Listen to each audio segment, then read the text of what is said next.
Hello viewers, thank you for joining me. I don't want to spend too much time on this, but it would also feel a little weird not to discuss the elephant in the room.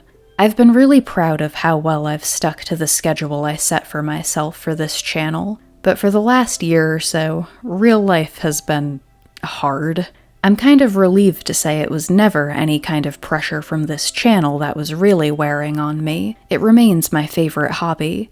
Since last summer, there's just been a lot of bullshit going on in my real life, and I've been spending practically every single waking hour working to try to stay on top of the financial stress it's put me under, which has left me with practically no free time for this hobby that I love. Make no mistake, I have no plans on giving this up, but it's been my greatest fear from the start that making these reviews that allow me to share my love of anime with the world would one day start to feel like an obligation, and allowing you guys to vote in a series each month, promising something specific, does add just a little more pressure, much as I love the interaction. I hate to feel like I'm letting people down if I can't keep up with it. So I do plan on rewatching Babylon and making that review, and one day getting back on a schedule, but for now, I'm just gonna have to do things at my own pace for a while. And to start, I'd like to share a quick little video of short reviews that I've actually been compiling for a while. Within the last year or so, I started releasing some videos as mini reviews. Here's a collection of the ones that came out so short that I didn't even want to post them as their own videos. The first series is the one that really kickstarted this idea, or at least solidified it into being. I watched it pretty recently, with the intention of making it that month's second video, only to find that by the time I was done with it, I really didn't feel like I had enough to say for even a standalone mini review. Which is a shame, because I was drawn to it because it's pretty different from what I usually watch. Kawagoe Boys Sing introduces you to an arrogant orchestra director named Haruo, who's recently been fired and had his reputation tarnished over some unspecified disgrace. It kinda bothers me that they never properly explore what went down, but I guess it's not too far-fetched that the writers might expect you to assume it just had something to do with his attitude.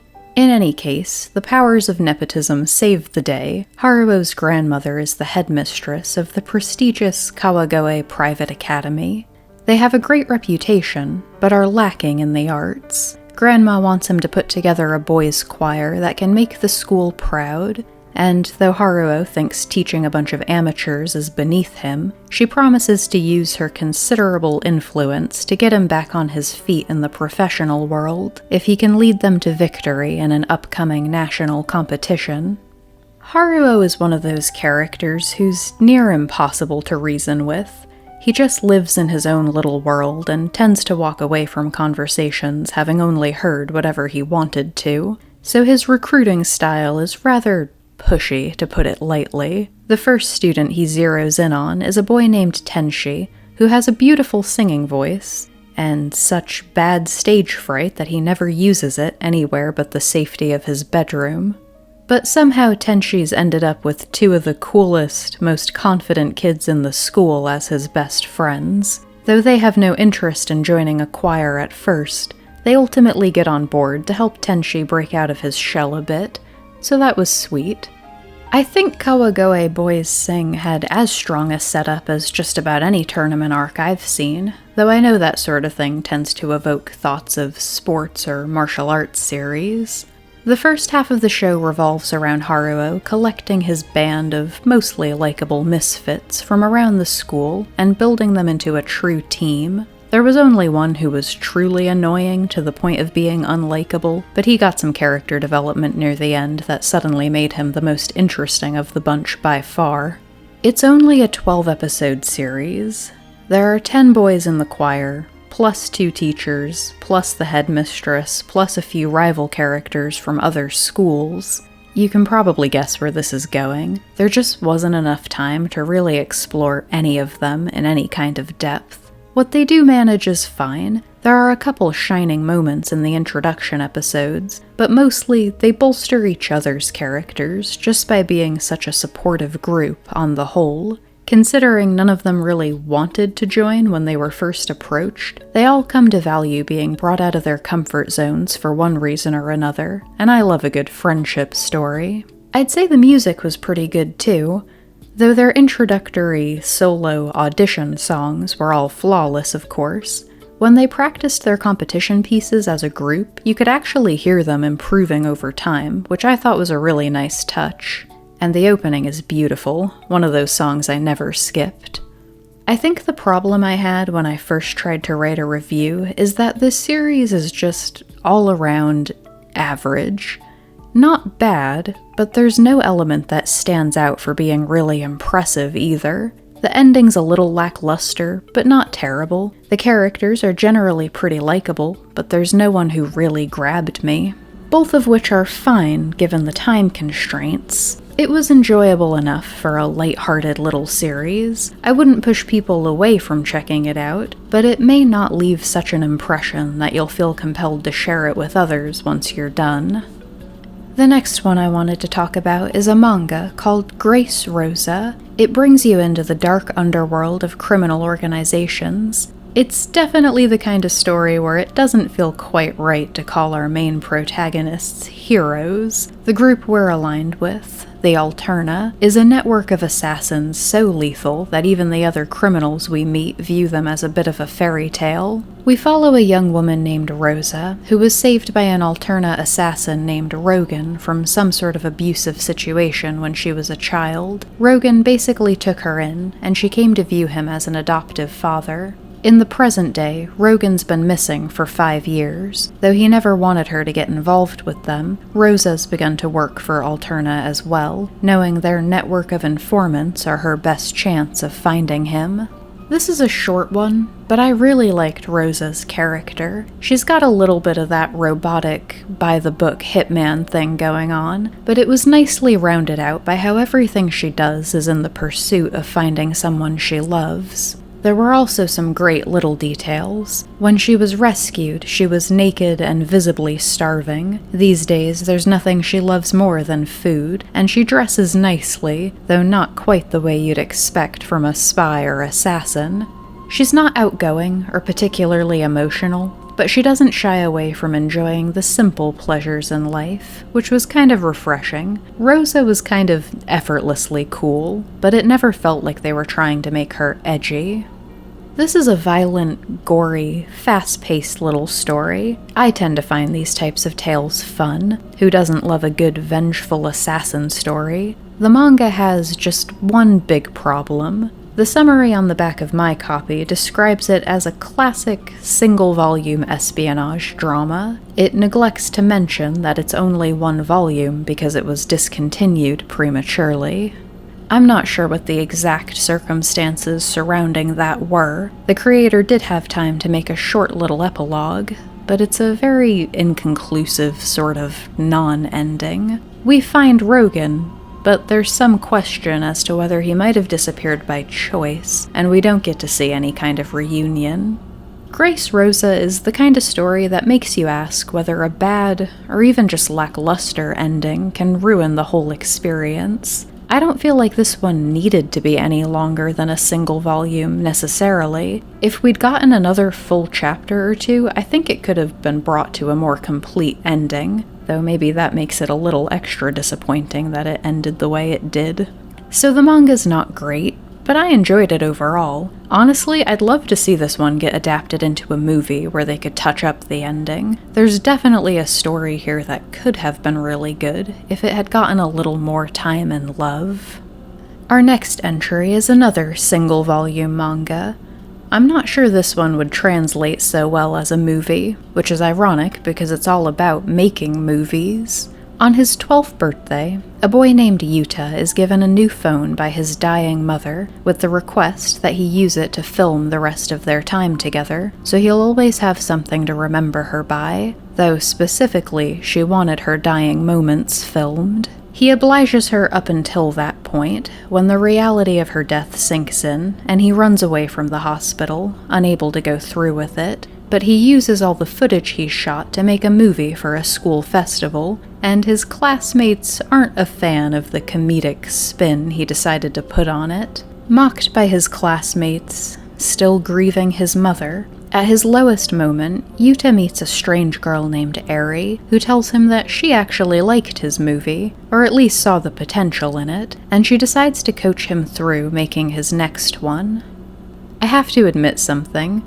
Goodbye Eri comes from the same creator as Chainsaw Man, which is one of those shows that, despite hearing nothing but praise and enthusiasm for it, I've yet to see a single episode of.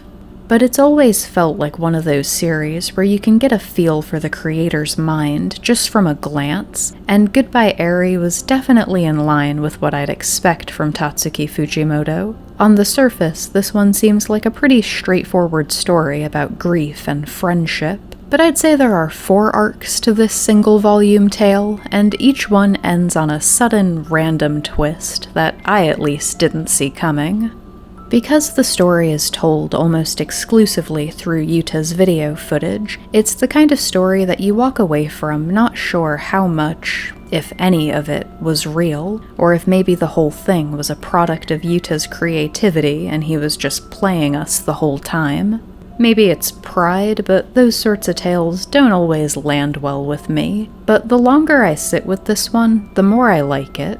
There's a really great story within the story here, and I love stories that are about storytelling. I got kind of a weird vibe from Yuta's mom from the very beginning. It's a weirdly selfish request to make of your not even teenaged son to be the one to chronicle your death so the world has something to remember you by.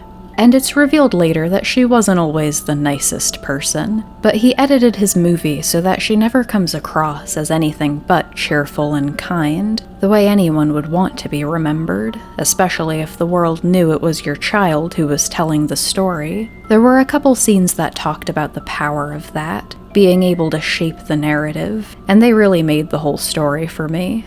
A lot of these entries get into mini-review territory because I'm kind of lukewarm about them. There was nothing really good or bad about them that got me passionate enough to rant or ramble, but I really enjoyed this one and definitely recommend it.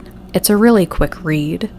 I want to end on a movie I went back to rewatch for this little project, a movie I actually saw many years ago, intending to review it, but when I finished it the first time, honestly, I didn't feel qualified to talk about it yet. It was so heavy and dark and complicated, and I wanted to be able to do it justice if I was going to be the one to present it publicly. Frankly, I'm not confident I really understood this movie when I first watched it at, 16.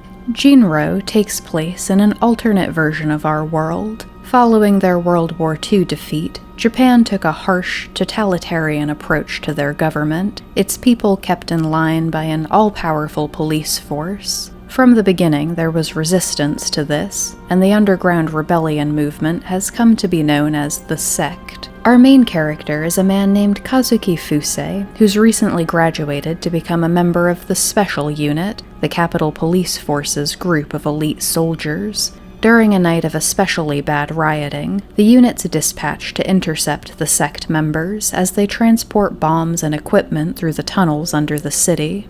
They effortlessly massacre the first group they find, but Fusei hesitates when he corners a young girl who was working with them. The girl decides to blow herself up rather than be captured, and Fusei is sent back to the academy for retraining for his failure to act. But her death continues to haunt him. He convinces a friend to sneak him reports on the investigation, getting him the girl's name once she's identified. He meets the girl's sister when he goes to visit her grave, and the two strike up an unusual friendship, placing Fusei under suspicion when he keeps sneaking out to see her. To sum up this story, I think the most important scene in the movie is a simple conversation where they talk about how the girl who died was always headstrong and stubborn. She dropped out of school to join an organization that would get her labeled a terrorist because she believed that much in their cause. When the sister asks Fusei why he wanted to join the special unit enough to go through all the extra training, he tells her he doesn't really know. The best answer he can come up with is that he was looking for a sense of belonging that he's never felt anywhere else in his life. This really becomes a story about belonging versus belief. And though there are several twists and big reveals throughout this tale that kinda change your whole view on the situation, I think that core theme remains strong, and in a way, that's the most impressive thing. The sister isn't exactly who she's presented herself to be. Fusei isn't exactly who you're led to believe he is. But the story and the conflict they initially set up still works, even once you have a new understanding of the characters. There was one aspect of Jinro that was appealing to me from the very first time I watched it. I love fairy tale themed stories, and this movie is a take on Little Red Riding Hood. The women and children who transport goods for the sect are called Red Riding Hoods, and the Wolf Brigade in the title actually refers to something else, but the comparison of the special unit to a pack of wolves was also really clear. Possibly my favorite scene in this movie was a nightmare sequence Fusei has, where he's chasing after Nanami, the girl who died, in the tunnels, with the goal that if he catches up to her, he'll finally get his answers. I think her convictions, that she was willing to die for a cause, was just as haunting to him as her age or the violence of her death, from someone who'd already admitted that he wasn't necessarily aligned against her because he felt particularly strongly about the cause. He was just looking for his pack. And as he runs after her, a pack of wolves, representing the special unit, joins in the chase. Nanami gets herself safely behind a gate that Fusei is also able to open, but not without letting the wolves in too. The version of Little Red Riding Hood this movie tells is an unusually dark spin on the tale. It starts with Little Red breaking out of prison and just trying to get back home to her mother. But what was most interesting to me was that this version of the tale has the wolf tricking Little Red into eating stew made with her mother's body parts, corrupting her in a way, before he kills her. It's the kind of thing that makes a rewatch all the more satisfying once you know where the story's going and can make the connections. There was one last thing I wanted to talk about. Jinro is an older movie. It came out in 1999, and along with its muted colors, I think this had something to do with why I originally struggled to grasp this one. I'm sure you don't need me to be the millionth person to tell you what technology's done to our attention spans, but watching older works makes me think about that sometimes. They really were just paced differently. This is a movie with plenty of action, but it could also be kind of slow sometimes.